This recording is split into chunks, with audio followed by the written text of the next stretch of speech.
I think you're gonna cry in this podcast. Really? You have issues. Really? Place your bets right now. Place your bets right now. Who's I going already to cry? cried today. Why? What you talk about? I was in on another podcast and we were talking about my trauma. It has something to do with my dad. And then I just couldn't help myself, couldn't handle it, and then I cried. So I already have my share of crying today. Okay. I don't think I'm gonna cry. I Okay. think you're gonna cry. It takes a lot for me to cry. Really? Yes, no, I'm not a crier. Okay. Mama didn't raise no bitch. Yeah. Well, I'm the a daughter bitch. of a I'm the daughter of a single mother, man. Strong. Yeah, exactly. Yeah, Strength. no crying in my household. Ain't no fucking way. Were you allowed to cry though as a child? Yeah, definitely. Okay. I cry all the time. I still do. What's interesting is my dad was more open to having emotions than my mom. Oh, that's tea. Yeah, my mom is from South Sumatra, and it was tough. It was a tough family. Her mother is an attorney. Her father is an attorney. And yeah, they were strong. My dad has issues, and so my dad was more open to me having emotions. I'm a sensitive kid. I'm a sensitive guy. I still am. Sensitive zaddy. And a man in tune with his emotions, and good, because the ladies love that. Your wife definitely loves that. I don't know. She's watching this right now. She's like, Indah, shut the fuck up. No, but what was your dad like? Was he present? Well, they were divorced when I was in middle school. But my mom insisted me to still spend time with my dad. And I'm the only one from 3 kids that still spend time with my dad, even though... Ooh, thank you. That looks great. Even though my mom and dad weren't also looking great. Thank you. They're not on good terms, not at all. But my mom still encouraged her kids to go meet their father. But so your parents got divorced, and then so you live with I live and with your my sibling. mom. Yeah, live with the mom. Yeah, usually mothers get custody. Yeah. Yeah. And it's what my dad wants as well. Oh, okay. My dad was like, kids should be with their moms, and so there's no issue with that. And my father was tough. He was a karate national athlete. That are? Yeah. Wow. Everybody I know he who's beat your in ass. Inkai karate would know the name Gus Pratomo. Okay. Definitely. Okay. And also my dad is a no BS kind of guy. He's a electrical engineer. He's a genius at what he does. And then one day he was just like, I think I'm just gonna do business. And so he left his job, tried to do business. It failed miserably, and then our economy collapsed, and that's when the marriage started to have problems, and and then that's what happened. Yeah, statistically, I know most divorces, especially here in Indonesia, most cases of divorce is usually tied to socioeconomic issues. Is there any other issue? I don't think so. I mean, infidelity. But infidelity sometimes is just the access of not having money and trying to find, when you don't have money, when men can't provide, men wants to find somewhere else to feel like a man. Does that make sense? Yeah. So it all started from not being able to provide. You know what I mean? And so he tends to find another woman who'll be like, yeah, I'm more supportive of you. I understand. I know where you've been. And then the guy was like, this is the kind of woman that I want, those kind of stuff. I mean, maybe, but I also know a lot of cases of rich men that have it all, but like they can't keep it in their pants. Yeah, well, they're like, there's also. That's also that, yeah. How old were you when your parents divorced? Probably maybe 12, 13. How does divorce work? Do you get old, like when you hit a certain age, are you old enough to choose who you want to go with? My dad asked me. Or who do you want to go with? Yeah. I was like, Mom. I was like, okay, no issue. What about your other 2 siblings? Also, Mom? My little brother was too young, so it was like decided for him. My sister, I think my dad asked my sister. Okay. And she said? Mom. Oh, okay. Everybody chose mom. Yeah. Oh. Did you live far from dad? Very. Me and my mom, my sis, my bro, we live in Bintaro. Mm-hmm. My dad lived in Bekasi. And that's I have to spend the weekend with my dad every weekend when I was in junior high. And for 3 years, I'm the only kid, the only child. That visited him. Yeah. Why didn't your siblings want to visit? Back in the days, my sister hates my dad. Because she's older than me and my brother, so she so understands. You're the second child. Yeah, I'm the second child. Got it. So she understands what's happening. Yeah, That's why she gets upset. I was like, I don't really understand. I know they're not in good terms, so whatever. Yeah. My brother's too small, too young to understand. And so she was not on good term.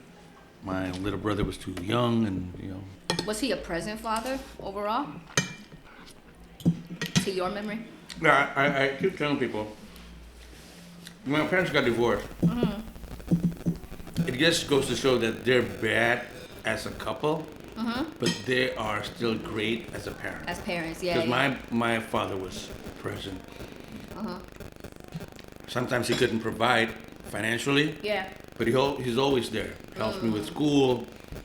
If it wasn't because of my father, I wouldn't end up in Gonzaga, my high school, because I wasn't. I didn't get picked up by the public high school. Yeah. Because my grades are just shitty. And then my dad was like, "Let me help you out." Okay. And he got me into Gonzaga. And so he was always there. Sorry, is Gonzaga? I know it's Catholic. I know it's Catholic, but is it a private school or is it a public? Yeah, it's a school? private school. It's a private school. It's a private Catholic school. You couldn't get into a public school. Interesting. I have a story about that. Okay. So supposedly, it should be easier to get into public school than to a private Catholic school, right? So what happened was, after the the announcement of who gets to, get to the public high school, and my name wasn't on the list, the test to what's the word? Admission is not the word. Enroll? Yeah, to enroll to Gonzaga was I think several days after the announcement. So I had the chance to do the test, the enrollment test in Gonzaga. And then when the result came out, I was on so there was a list of who was who got to enter Gonzaga. And then there's a what's the word? Cadangan, what's the word? There was a What was that? Like a backup? Yeah, like a backup list. Yeah. The backup list number 1, backup list number 2, and I'm on the backup list number 3. Oh, okay. So my name was way waitlist. Oh yeah, waitlist. the waitlist. That's there it. You go. The waitlist. Yeah. So my name was way over there, and I was like, "Oh my God, I'm not going to go to high school." And I was crying, and my dad was like, "Let me see what I can do." And this is no bullshit. This is a true story. Every day for a week, my dad goes to Colegio Gonzaga to talk with the school principal every single day. Now, my dad doesn't have any money, so I know he didn't pay his way so that his son can go to school. Yeah. He negotiated his way every day. What's the word? I was like, it's like a diplomacy. Yeah, like a diplomacy type of negotiation. Yeah, so every day he has to talk. And then at the end of the day, he's like, I'm going to bring my son tomorrow so you can tell him he's going to enter Gonzaga or not. And so on the 5th day, Friday, I remember I went to Gonzaga, and then the vice principal told me, your dad is a very persistent person. He goes to Gonzaga every day for a week, negotiating so that you can go to school to Gonzaga. And I just sit there. I was quiet. What do you think? I'm like, I want to go to high school. And I was like, this is a Catholic school. Is it okay with you? I'm like, Oh, because I you're guess. Muslim? Yeah, yeah, it's fine. It's okay with me. And they said, well, congratulations. You can go to school to Gonzaga. Thank your father. And so I know he might not be a good husband for my mom, but he was a hero for helping me. And I love my 3 years in Gonzaga, probably the best years, one of the best years of my life. I loved it. And then, yeah, so he's always been a hero for me. And yeah, he kind of gave me like the concept of how a father should be, you know. Was he a good person? I don't know. Because there's a good... He is a very, how do I say it? Multi-dimensional. He's Layered. widely misunderstood. Okay. He's kind of weird. He's not what you would say. He's not a sociable person. Is that a word? Yeah. He's Not he's the a most weird, socially intelligent. Yeah. Sometimes when he cracked jokes, people get offended because they don't, you know. He was like, you know where I get that from, but Yeah. Don't let your daddy on Twitter. yeah. Don't let him Well, on good thing he ain't. But yeah, he was. There's some people when they love him so much, and a lot of people hates the shit out of him. You know? How about you? You and your mom. I was just gonna say, the thing with my mom is that, well, she don't got a spouse, so can't comment on whether or not she's a good wife or a bad wife. I think she is. He's never been around ever since birth. Yeah, I've never met him. Yeah. May I know what happened? I don't even know what She happened. just bailed out. Even I don't know, like the exact story of what happened, but he's never been around. You never asked your mom. I've never asked my mom, and I don't necessarily know if it's because I'm scared to ask. Either because I don't want to know, or if she's going to react really badly to it. But also, to be honest, like, I feel like at this age I could ask her. But it wouldn't matter. Yeah, but it wouldn't matter anyway, because I mean, I mean, why bother opening that Pandora box, you know what I'm saying? But all I do know is that when my mom was pregnant with me, I would say the majority of it, if not the entire pregnancy, like, she was just all alone. So she gave birth to me all alone, and I think like my grandma was still around, and then like Right here in Indonesia. Yeah, like right here in Indonesia. Funny story. Do you want to know? I told this to Grace Tahir when I filmed with her. Do you want to know why my mom named me Indah? What? Because I live in Pondok Indah. Yo. I'm serious. That is hilarious. And you want to know why? It's because my grandma, her mama, is fresh off the boat Chinese, so she don't speak Indonesian, or she speak a little bit, but she don't speak a lot. Damn. Right? And so when my mom gave birth to me, and she was in the process of coming up with a name for me, she was like, okay. And at that time, I'm born 97, right? So Chinese people weren't allowed to use our Chinese names, like laws and shit like that, because racist, right? And then, so my mom was like, hey, we can't go with a Chinese name. I don't want to give her a white-ass fucking name, because that's hard. So let's go with an Indonesian name, also so that she assimilates better into Indonesian society. Sorry, mom, that didn't turn out well. And then so my mom was like, let's give her an Indonesian name, but it gotta be an Indonesian name that grandma can remember and can pronounce. And so she was like, okay, well, we live in Pondok Indah. Grandma will remember that. Let's name her Indah. We'll get back to the episode in just a second, but first I want to give a special shout out to one of our major sponsors of this show, Jalin Traksi. Jalin Traksi is basically Indonesian Patreon mixed with Linktree.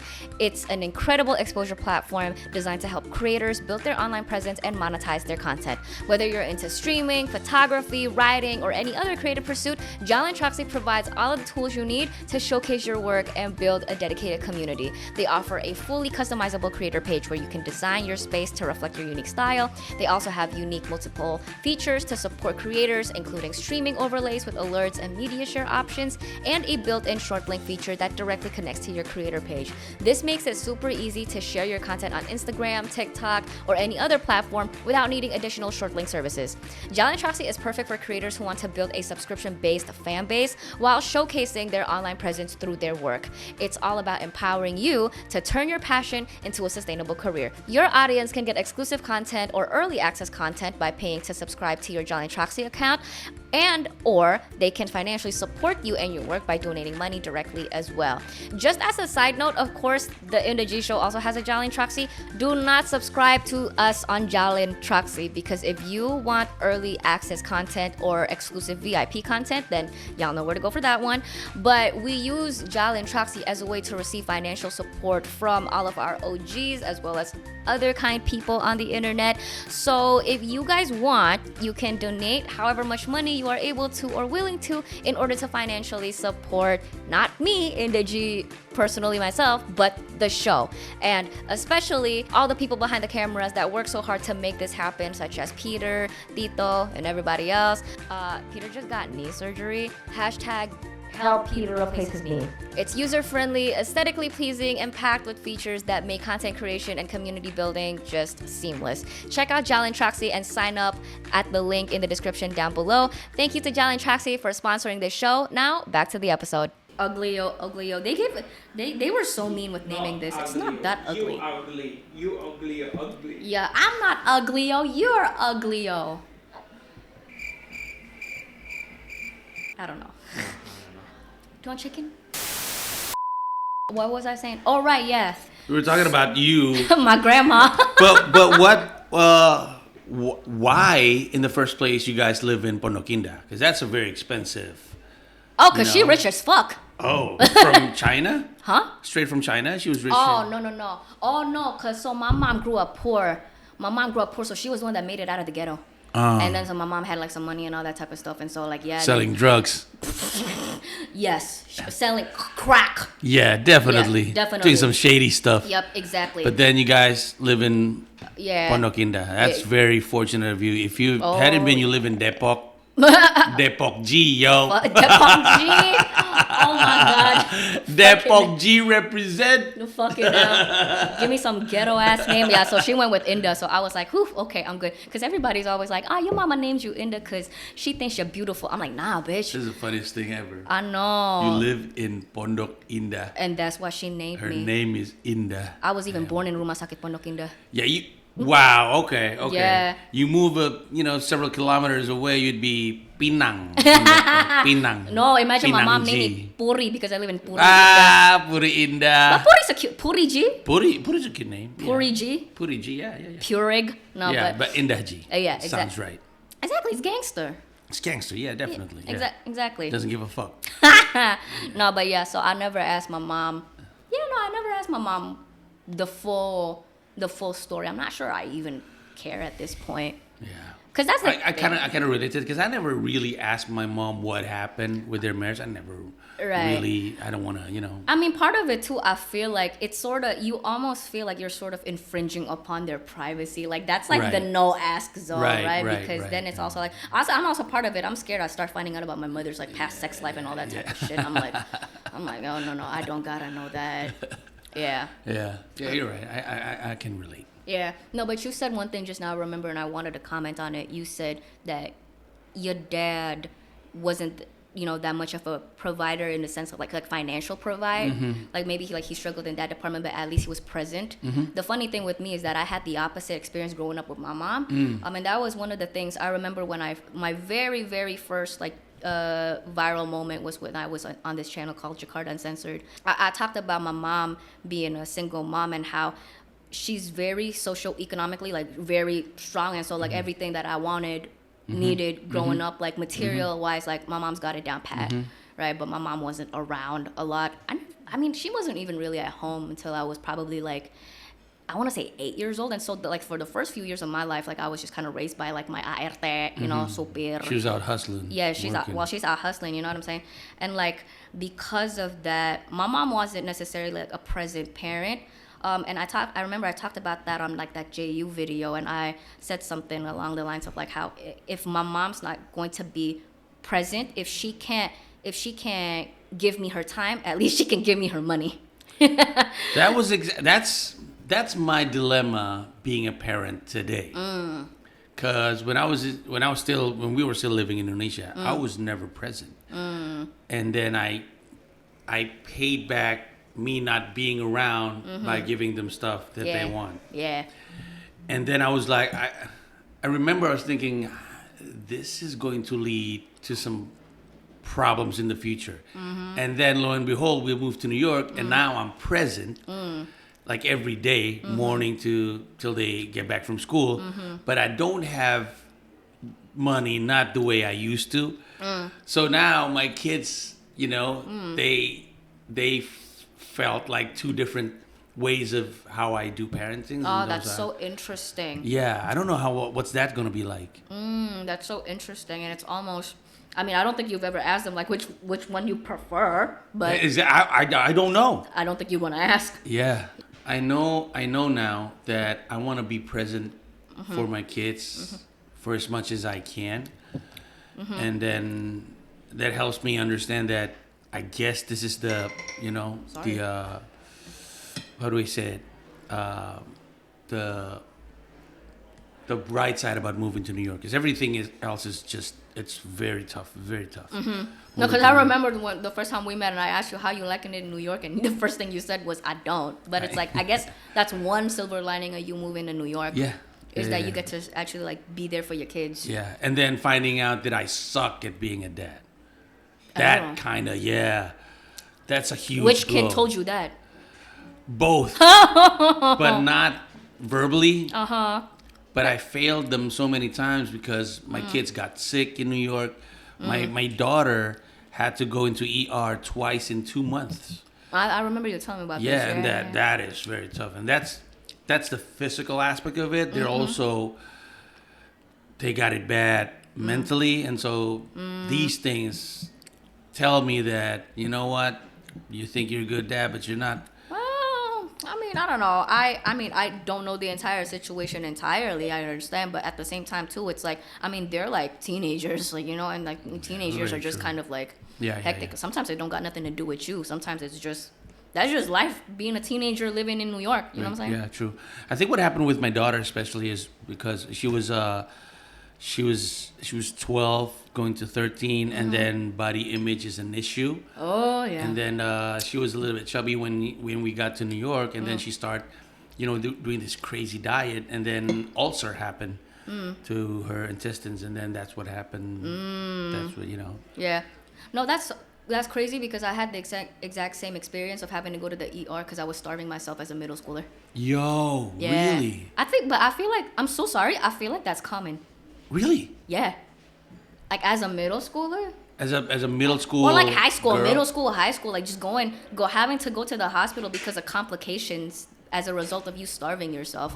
Like, I mean, I went to school with girls that were in the bathrooms just like shoving fingers down their throats. No. No, I'm serious. When I was in high school. Wow. I have no reference about that because growing up, when I was in, you know, middle school, nobody does that, right? I wouldn't know. I guess that wasn't that much of a thing, even for women like back in your time, huh?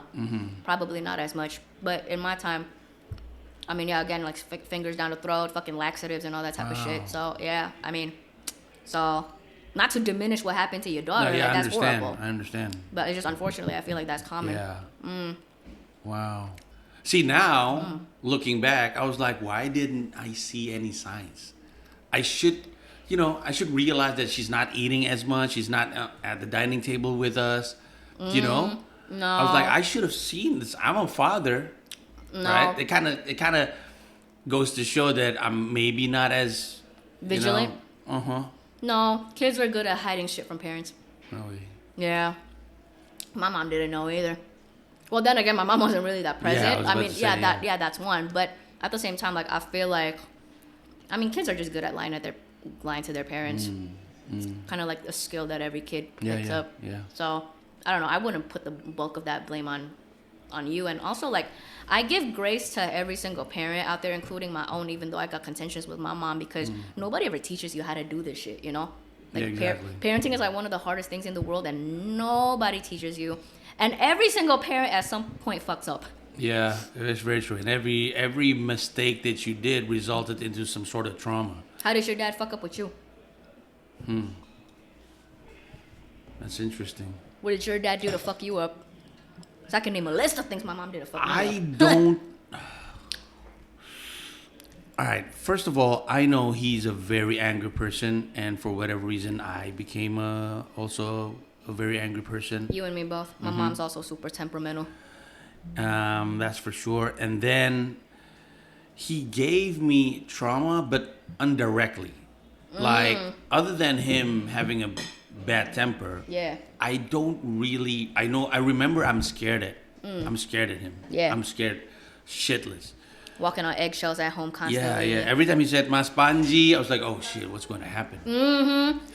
You hear his footsteps. Yeah. Yeah. I can remember his salop. I don't know what the word is. Sandal. In English. Yeah, his sandal. Yeah. He has this, old leather sandal, a Javanese kind of thing. Oh, and every man. time he walks, I can remember. And it's kind of scary living in a house where you live with a very angry father. I remember we used to have cabinets full of liquor because he has guests from Japan because he went to school in Japan. He has his friends come.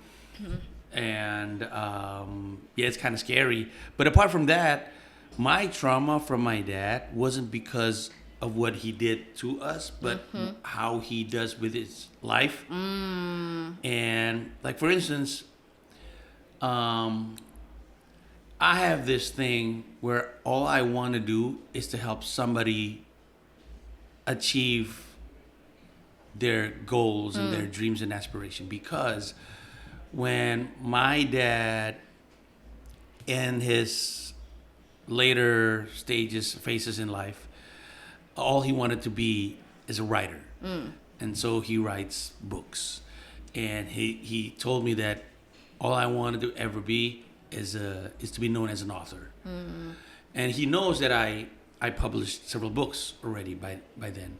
And it was like, can you give this to your publisher and get this published? And so I brought his work to several publishers, and every publisher came back to me with the same reply, and was like, well, this needs to be edited. And I told my dad, your draft is going to be edited. And my dad was like, no, this is my work, this is my personality. You know how it is, when this is your first baby, you get, and then he said, don't do anything to the draft, this is my art.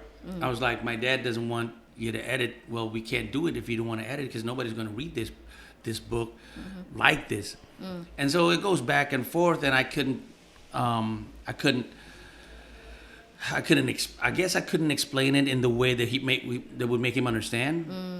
And then he calls me every time, how's my draft? And then I lie to his face because, it's on progress and whatever, because it's going nowhere, right? The publisher doesn't want it unless it's being edited. My dad doesn't want it to be edited. And so I every time my dad called, I was like, this must be about the book again. And until one day I was in Yogyakarta, he called me in the morning, and I was like, yeah, I'm not in the mood to lie about his draft today. Yeah. So I ignored the call, not knowing that he called me because he was having a heart attack. Oh, no. He was calling me to ask for help. Oh, damn. And he then eventually called my wife to pick him up, brought him to the hospital, but he passed away on the way to the hospital. And then when I received the news, I was like, oh my God, he wasn't about to ask about his book. He was asking for help. And that gave me a guilt that I can't get rid of. Now I have this trauma about not being able to help my dad becoming an author. And now every time I see somebody posting something on Twitter, it was like, fuck this music or rap thing or comedy, it's not making money, I'm gonna just be realistic about my life and just go to work. And that breaks my heart. So every time I see somebody not being able to reach their dreams and aspiration, it breaks my heart. This trauma resulted because I failed helping my dad into becoming what he wants to be. And it messes me up. The company that I own, Comica, the whole idea of that company is to help more comedians become to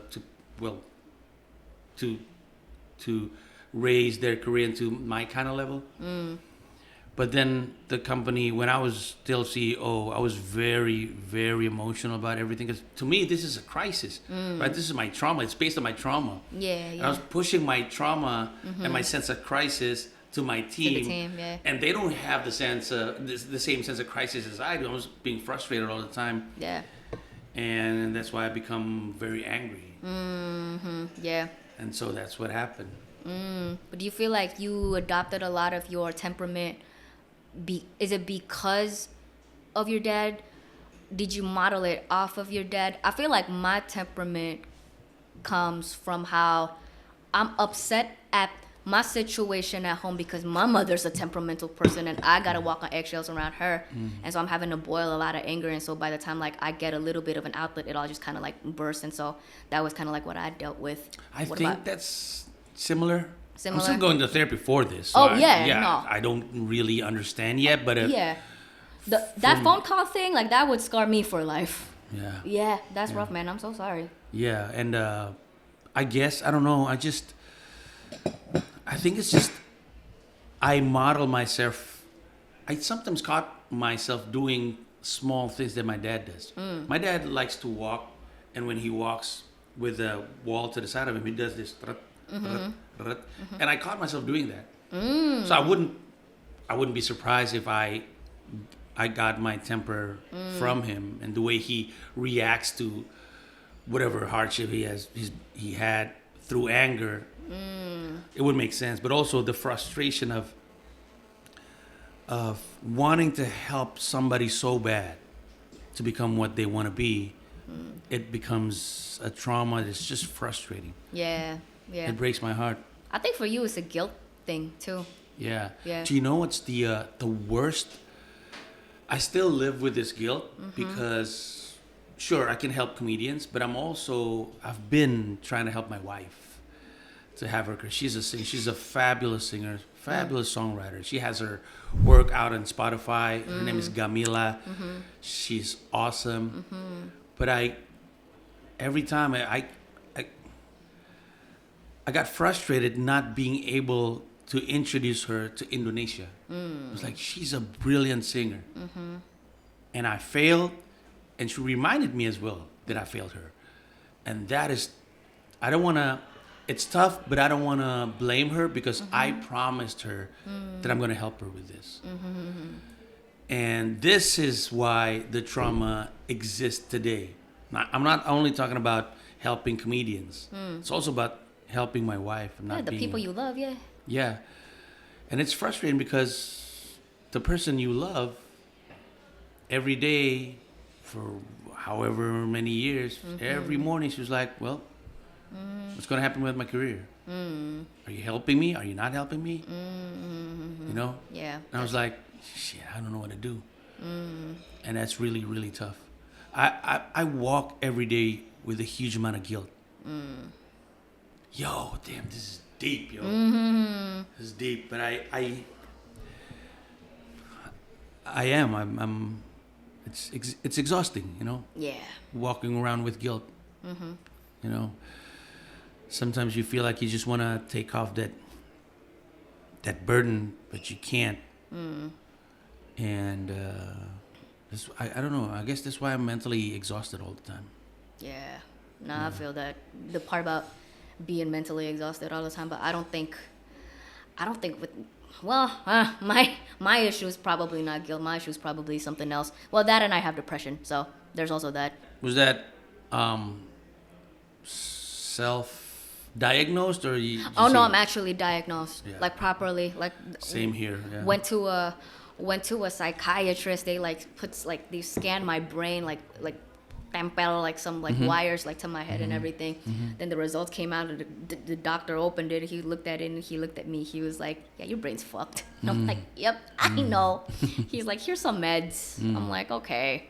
So now I'm back on meds. So Doesn't really help.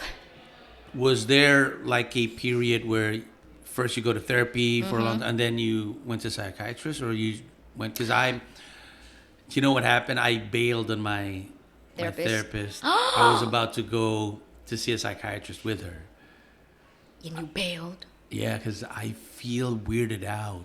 I don't know. Is it a masculinity related thing of like, this don't make me feel like a man, this is uncomfortable? No, I think I'm uncomfortable with the idea that I might be hooked with this medicine for a long time. And What were you on?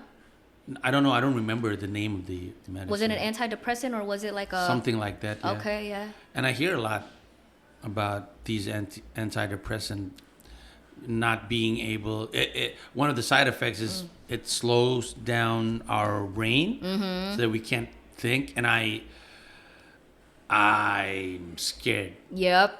Because this is what we need. We need our brain to be sharp. Yeah. No, that happened with me the first time I went on these antidepressants, but also because the psychiatrist gave me. What did the psychiatrist give me? It was something for my sleep because I was having like really major sleep issues. So the one that helped fix my sleep, that was what fucked my brain up. And so for an entire month, and this scared the living shit out of me. And this was very recent. For an entire month, I couldn't do this. I couldn't process. Like there were like dialogue was happening in the brain, but when I opened my mouth, like nothing was clicking. You know what I'm saying? And so like it was just for an entire month of just brain fog, and it like scared the living shit out of me. And so I told my mom, I was like, I don't want to take this anymore. And it took 2 weeks after I stopped for my brain to go back to normal. And so I was like, yeah, don't fuck around with this shit, man. But hang on. I don't want people, because my therapist might be watching this. I don't want to make it seem like I'm, because my therapist specifically said that she's going to help me get to with a psychiatrist that's going to give me the right dose that I wouldn't be numbed it out. And so I don't want people to be like, oh, yo, Pandji's thinking about that. I won't get meds as well. Oh yeah, but no, like, that's not what my point was. Yeah, no. This is me having insecurities. Right. Yeah. No, don't take mental health advice from us. Obviously. No, definitely not. I'm not the right person, you guys. Please go to therapy. Please go to please go to psychiatry. Yeah. Take your meds if you have to. Yeah. No, but I mean, that's interesting. I'm at the phase right now when it comes to like both evaluating my relationship with my mom and also like my mental health. Like I don't know how much of it. The crass way of putting it is I don't know if it's because my mom fucked me up so bad that it gave me mental health issues, or if it's because I inherited a lot from her. Because like that is definitely the one thing. Even though I can't publicly, like I can't say it explicitly, but like I mean, definitely like mental illness runs in the family for me. Okay. Yeah. So like. So I don't know. But it doesn't really matter is. though, right? I guess. Where you get it. Yeah, it doesn't really. It's just what matters most is that we're trying to sort it out. Yeah, exactly. Right. And it's the same thing with also like, you know, the part where like, I don't know who my dad is, like I've never met him and all that type of stuff. It's like, why bother asking now? Like, what's that gonna do with my relationship with my mother, right? And I'm still trying to navigate a lot of shit with my mom because that shit's turbulent. What do you, this is interesting. I just posted a stand-up clip. Zaddy issues. I watched that in the elevator. But I was like, it is true though. It is true. Remind me again what you said. I think the premise of the joke was that fathers should be present. Yeah. Because otherwise, your daughter's going to have issues in the future, liking older guy for no apparent reason. Well, you're looking for love from older guys. That's a thing now. What, like that's the stereotype of like people using daddy issues as an insult to like the woman when really it's a reflection of how men have failed to become fathers? Is that what you're trying to say, Pandji? I'm just saying there's a lot of ani around, and not a lot of ani is looking for a guy with money. Not a lot of them. What are they looking for? They're looking for older dudes. Yeah, just. Are they looking for daddies? They're looking for daddies. They're looking for men who would give him attention, who would give him. This is, in New York. Yeah. There's a lot of this. A lot of this. 20-year-old women dating 40, 50-year-old guys. Yeah, but it's because they're rich, no? No. It's just because they. Especially in Indonesia, you would see a lot of 20-year-old poor girl with 40-year-old poor guy. And it's just because they're trying to fill that void that their fathers left. Yeah, it's not always about money. Yeah. It's about having someone as because boys are stupid. I agree. Boys are assholes. I agree. 20-year-old men, you're not men. You're boys. 30-year-old men, you're still a boy. Don't lie to me. This is true. Because men in their 30s are still insecure. 30-year-old guys, fucking insecure. Do you know who's not insecure? A 40-year-old guys who man. doesn't give a fuck anymore. 40-year-old guys, 50-year-old guys. It doesn't. My dick don't work. It don't matter. It doesn't matter, right? And women translates that into confidence and a sense of calmness. Oh. And that's what they're looking for. Because they've been dating 20, 30-year-old guy and acting like assholes. Well, I'm 27, so that means I'm fucked. Yeah, you should find a daddy. unless I find You me. do have a daddy. I have Raditya Dika. That's your daddy. Oh my God, no. Oh my God, no. That's your daddy. No, that is not my daddy. That is not. I technically do have a daddy. I just don't know where he is. But this is just my way of saying, men, step up your game. You're acting like kids. Period. No, I know grown ass. I'm 27 years old. I know grown ass 27, 26-year-old men my age that are out here still acting like fucking middle schoolers. I know. The most trivial That shit. is facts. Those are facts right there. Yeah. Not to an extent, like this is why, like, even as a woman, like, I get it. Like, I get why we go for older men, because we know men our age ain't shit. Like, I know That's exactly it. So that's don't put the blame on me, you guys. don't hate You the... failed to get you know what I'm saying? They're just around, you know what I'm saying? I'm not trying to steal your women. Don't hate the player, hate the game type shit. Yeah. No, but I wanted to comment on something. The whole, like, daddy issues thing. Number one, I stand by what I said. People use daddy issues as a derogative towards women when really it's more so of a reflection of how men have historically always that's failed to true. become That's true. fathers. I'm on that. Yeah.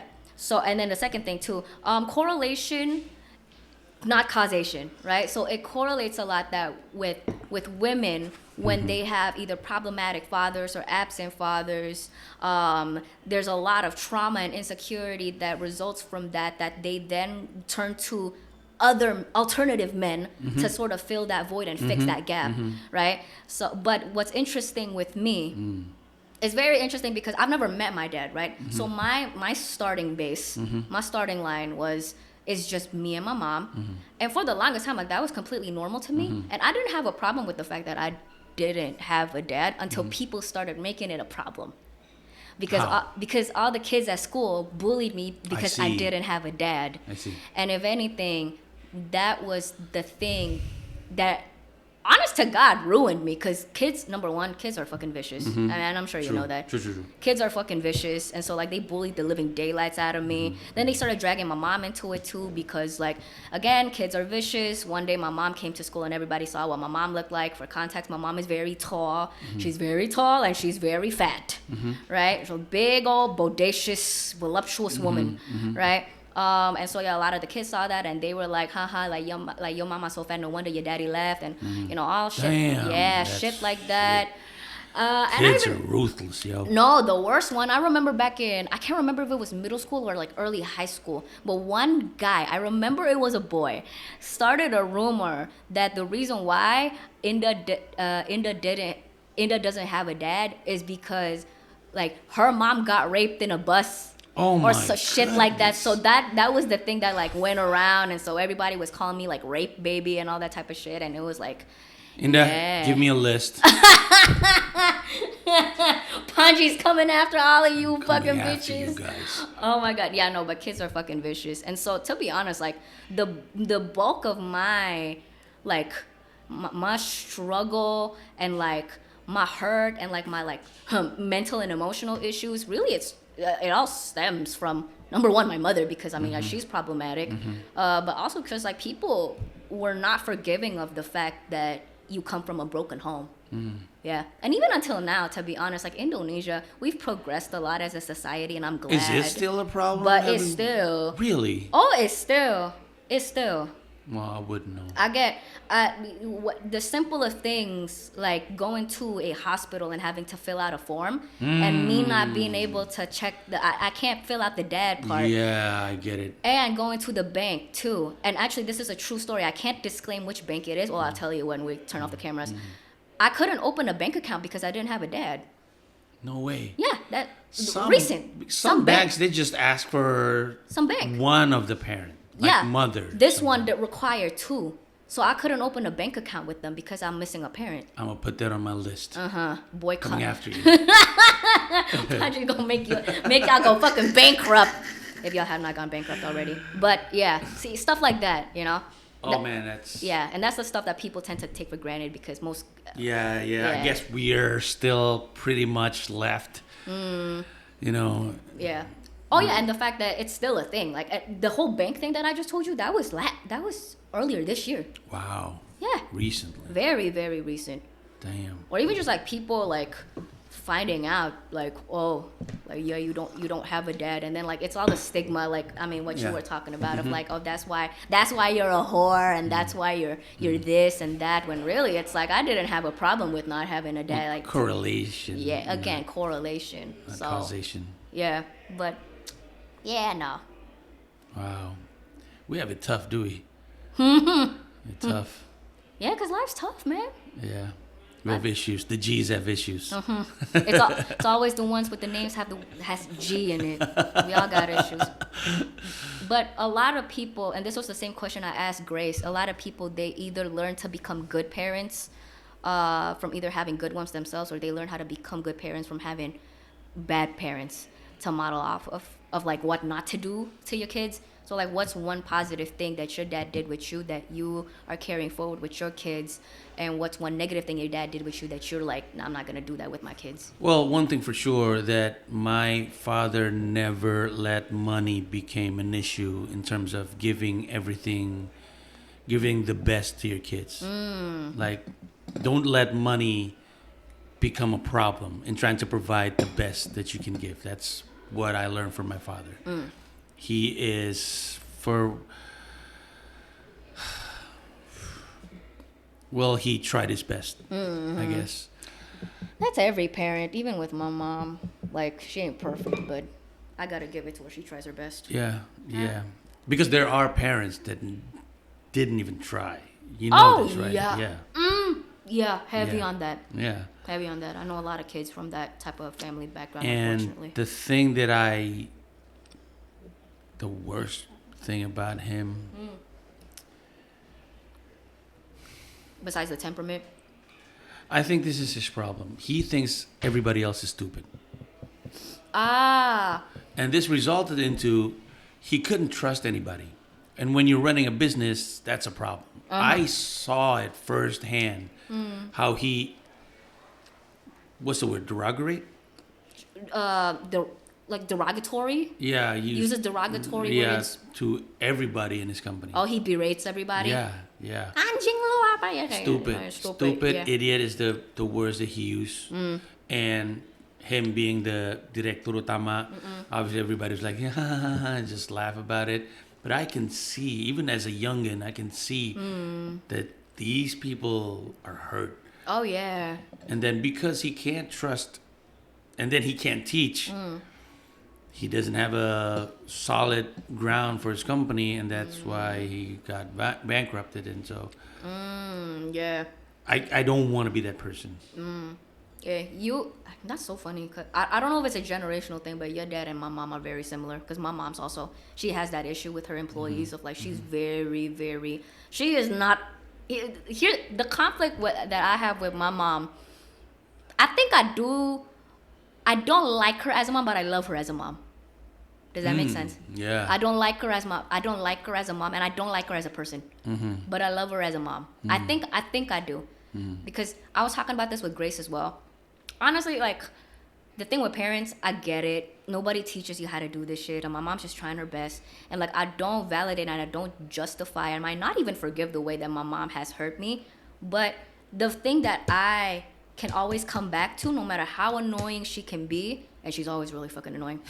No matter how annoying she can be, and like even like sometimes borderline fucking abusive she can be, the one thing that I can always come back on is, even though she like shows it in all the wrong ways, she means well, because I know she loves me. Like, I know this woman, like, dead ass, like, if she had to die for me, I think she would. Right? Actually, no, I know she would. And just the fact that, I don't think this is something I've ever talked about out loud, but the reason why my mom, so I never met my dad, right? And so one of the most common questions I always get is, how did your mom ever like try to remarry? Or like, well, get married, because I'm born out of wedlock. So my mom never married. But so everybody would always ask me like, hey, did your mom ever try to like find anybody else? I'm 27 years old. For 27 years, my mom has never brought home anybody. Wow. Anybody. And I asked her, I was like, did you never like try finding like a guy? Like what, like were you just not interested? And she was like, no, because I would rather be single for the rest of my life than bring home a man and have that come at the risk of your safety. Wow. That's how you know. That's how I know. I remember I was in high school when she told me that, and I grew up. I hated my mom so fucking bad, like I can't wait for you to die type shit, like type of hate.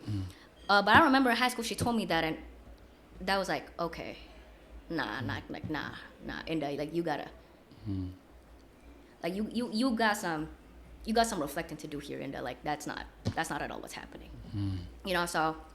Well, then just by the sheer fact that she didn't leave you.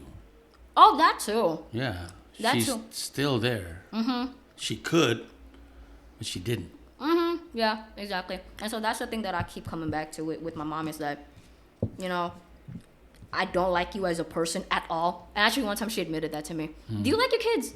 Like, do you like them, like, even outside of them being your kids? Yeah, they're great people. Do they like you outside of you being the dad? I don't know. You need to ask them. You need to get them on the podcast. No. I don't know. So, Deepo, let's talk shit about your dad.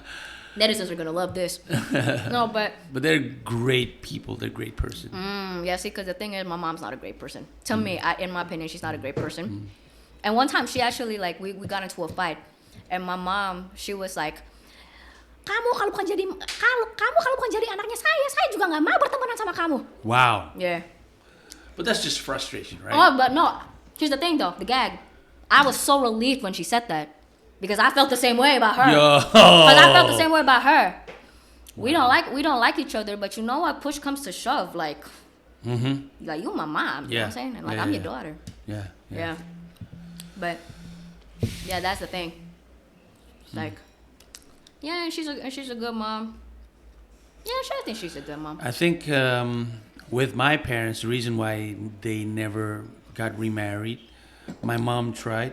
I remember she went out on a date. I don't know what happened. How did you feel about that? Because I don't know how I would feel. I think I was in high school, so I don't know. Did you not care? Were you like, I was, whatever. Whatever. Well, just whatever that makes you happy. Because I'm not going to lie, I feel like if I was back in middle school and like I knew my mom was going out on a date, I think I would have barfed. Why?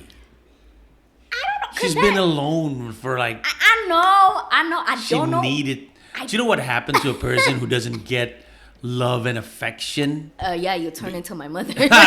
See, you become bitter. You become a witch. Yeah, I was about to say that, but you know what I'm saying. So why though? I know. I feel like if she was in love, if she has love and affection, she would probably turn out a better version of her. Yeah, see, that's the thing, and I guess if you want to talk about. What's that? What happened? What is happening? I'm so sorry. No, Peter is up to some dumb shit today. I think something happened at home as well.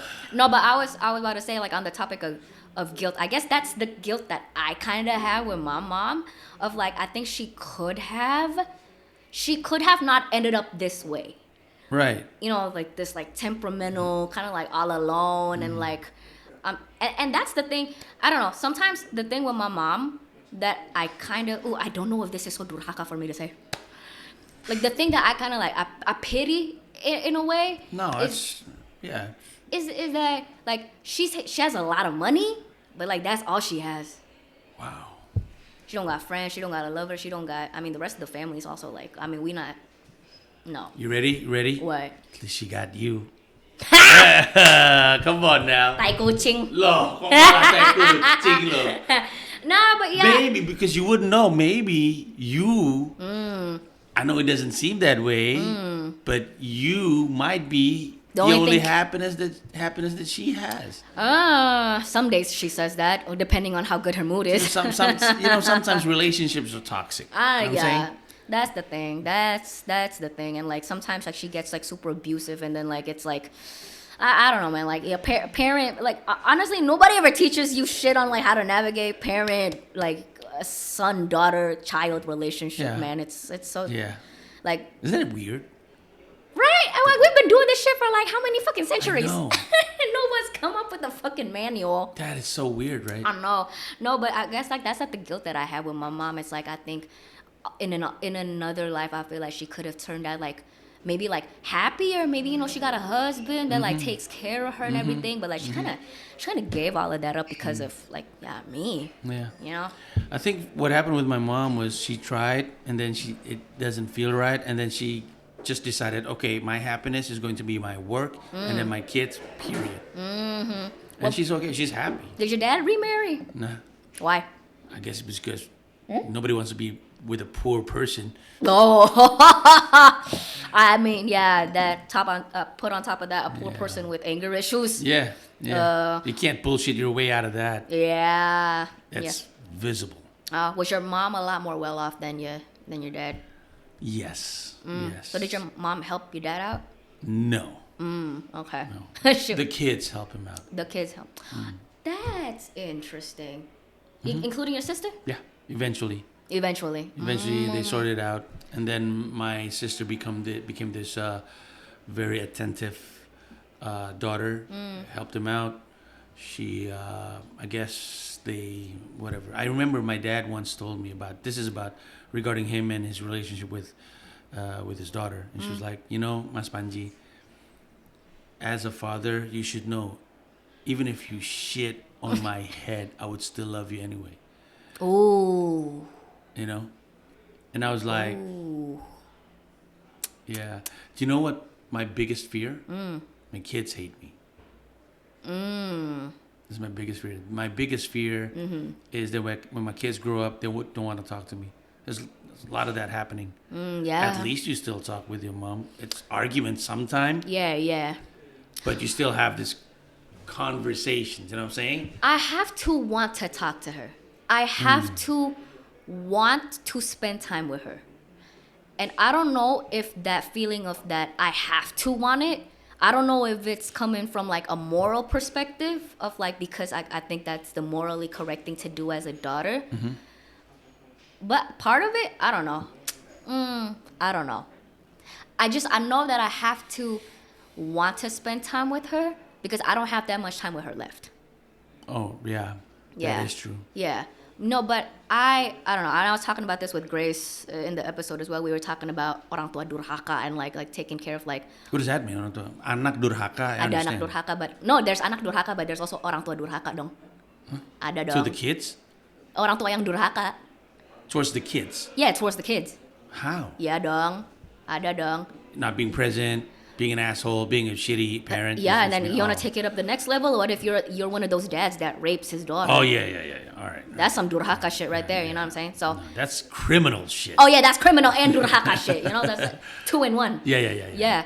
But yeah, I don't know. I have to want to spend time with her, and the thing is, no, you got me reflecting as well. Like my mom, the dynamic between me and my mom is obviously so much richer than me. I'm somewhat financially independent. Like obviously I'm 27 years old, but obviously my mom is like way more fucking well off, and even until now, my mom is still like financially providing for me, right? Your mom's a boss. Yeah, right. That's the thing about her, that because my mom, she one time oh god, this is so annoying. My mom one time she said to me, she was like, if I coba kalau mami orang yang miskin, kamu mau nggak nafkahin mami?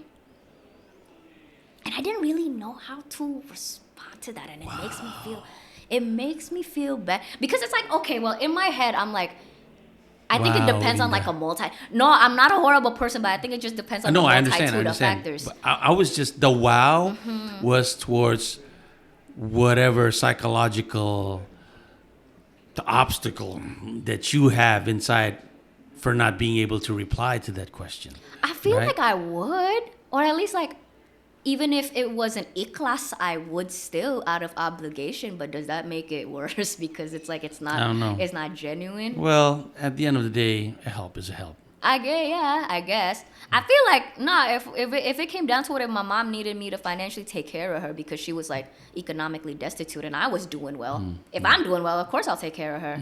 I guess the issue would be like, what happens if I'm also struggling, my mom's also here struggling? It's like, who do you put first, you know? Yeah. So that's when like that's when morality debate comes in.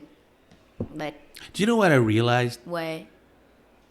This conversation Uh-huh. is the closest thing to dating. It's like a date. Don't say that. Some It's- people gonna have the wrong idea. It's kind of like a date. It's It kind of we is were like- having dinner and then we were drinking. That's the whole concept Yeah, of the show. yeah, it's Yeah. interesting. Well, yeah, but it's also like having uncomfortable conversations. Like it's a lot easier when you have nourishment. It is So true. that if you start crying, do we I got love the tissue? food. Do we got tissue? No, it's a restaurant. They do have. Okay. We have in napkins. case he starts crying, because I'm not not gonna gonna cry. I'm not gonna cry either. I'm not gonna cry. No, but but here's a real tearjerker. Do you like being a dad? That is it for the free portion of this VIP episode. If you want access to just this full episode with no ads, just for 18,000 rupiahs that will go towards supporting the show and the team of people that work so hard to make all of this happen, head on over to NOICE either on your mobile device app or web browser. Accepted payment methods include GoPay, Curist, credit cards, and virtual accounts. See you there.